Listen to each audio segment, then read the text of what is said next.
नमस्कार, हैप्पी होली। बुरा न मानो होली है, रंग बरसे भीगे चुनर वाली, रंग बरसे होली है। नमस्कार दोस्तों, मैं हूं मुक्ता दीक्षित एस्ट्रोलॉजर।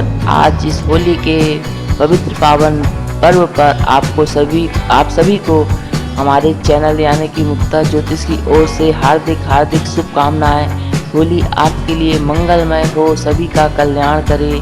जी हाँ दोस्तों, होली के लिए कुछ खास आज जैसा कि होली है और होली 28 मार्च को मनाई जा रही है। मनाए जाने का मतलब है कि आज होली का दहन किया जाता है। बुराई पर अच्छाई की जीत से जोड़कर इस त्यौहार को देखा जाता है। और जो है आज होली जलाई जाएगी प्रदोष काल के समय। प्रदोष काल यानी कि इस वर्ष जो है भद्रा नहीं है, भद्रा दोपहर में ख़त्म हो गई है, क्योंकि होली में भद्रा का विशेष विचार किया जाता है।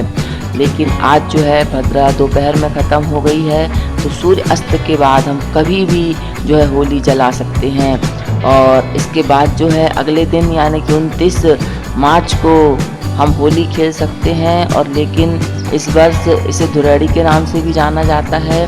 होली खेल सकते हैं, लेकिन कोरोना के चलते संभल कर और जो है अपने सावधानी पूर्वक इस त्यौहार को मनाइए। देखते हैं कि होली की पूजन विधि क्या है, होली की पूजा कैसे करनी चाहिए, होली के लिए होली का इतना महत्व क्यों है। कहा जाता है, शास्त्रों में वर्णन है कि जिन माताओं के पुत्र रहते हैं उन्हें जो है इस पूर्णिमा का व्रत जरूर करना चाहिए।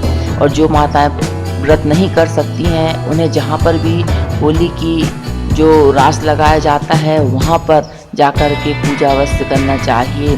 तो होली का दहन जिस स्थान पर होता है वहाँ पर हमें क्या करना चाहिए, तो यह भी आपको मैं बतला दिए देती हूँ।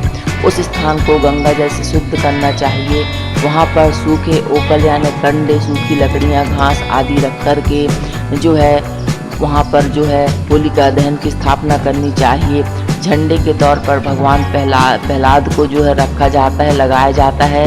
लेकिन आज के युग में जो है छोटी छोटी मूर्तियाँ चल निकली हैं जिनका कि हम उपयोग कर सकते हैं और किया जाता है। तो पूर्व दिशा की मुख करके जो है इनका पूजन करना चाहिए जब होलिका दहन की जाती है। और क्योंकि होलिका दहन के समय पूजा करते समय कुछ सामग्री का भी उपयोग किया जाता है।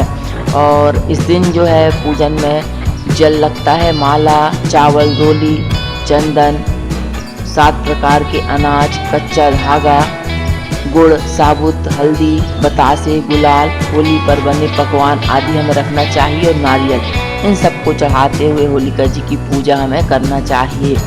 और इसके साथ ही 7 या 3 परिक्रमा जरूर लगाना चाहिए अपनी मनोकामना बोलते हुए। और जैसे कि मैंने और भी वीडियो में बतलाए हैं कि यदि आप परेशानियों से परेशान हैं तो अपने घर परिवार से एक नारियल उतार करके होलिका की अग्नि में डाल सकते हैं। ऐसा करने से सारी आपदाओं से आप मुक्त हो सकते हैं। होलिका दहन का शुभ मुहूर्त यदि और भी हम विचार करते हैं तो शाम को 6-6:30 के बाद से लेकर के रात्रि के 9 बजे तक हम कर सकते हैं। लेकिन सर्वासिद्ध योग बना हुआ है, शुभ योग बने हुए हैं। आप सारे यानी सूर्य अस्त के बाद आप कभी भी कर सकते हैं होलिका दहन। आखिर इस त्यौहार का इतना महत्व क्यों है, तो जी हाँ दोस्तों, हम सभी जानते हैं कि भक्त प्रहलाद जो भगवान विष्णु के अनन्य भक्त थे, हिरण्यकश्यप अपने और यह बात हिरण्यकश्यप को अच्छी नहीं लगती थी। भगवान विष्णु की भक्ति को मन से मिटाने के लिए, अपने पुत्र के मन से मिटाने के लिए जो है हिरण्यकश्यप ने उन्हें यातनाएं दी, लेकिन इनका कुछ भी असर उनके ऊपर नहीं पड़ा। एक दिन उनकी बहन ने कहा कि आप अपना पुत्र मुझे सौंप दो, क्योंकि मुझे वरदान है कि मैं जो है जल नहीं सकती हूँ, अग्नि मुझे जला नहीं सकती है। बस दोस्तों, इसी अभिमान के कारण होलिका का दहन हो गया और प्रहलाद जी को भगवान ने सुरक्षित अग्नि में से बचा लिया। तो इस प्रकार से कहा जाता है कि जो भी व्यक्ति अपने वरदान प्राप्त होता है और वह गलत उपयोग करता है तो वह उसमें खुद ही भस्म हो जाता है, जैसे कि होलिका जी का दहन हो गया था। तो दोस्तों, इस प्रकार से आप जो है होली का त्यौहार जो है बुराई पर अच्छाई की जीत के रूप में मनाया जाता है। होली मनाइए, प्रसन्न रहिए। होली जलने के बाद सुबह जा कर के होली की राख अपने घर पर लेकर आइए, उसकी पूजन करिए और साथ में शरीर पे लगा करके स्नान करिए। और इस प्रकार करने से जो है सुख समृद्धि की प्राप्ति होती है, काया निरोग होती है। Happy Holi, happy Holi, happy Holi. धन्यवाद। गई होलिका बच गए प्रहलाद, यह छोटा सा गाना गाया जाता है हमारी इस तरफ। धन्यवाद।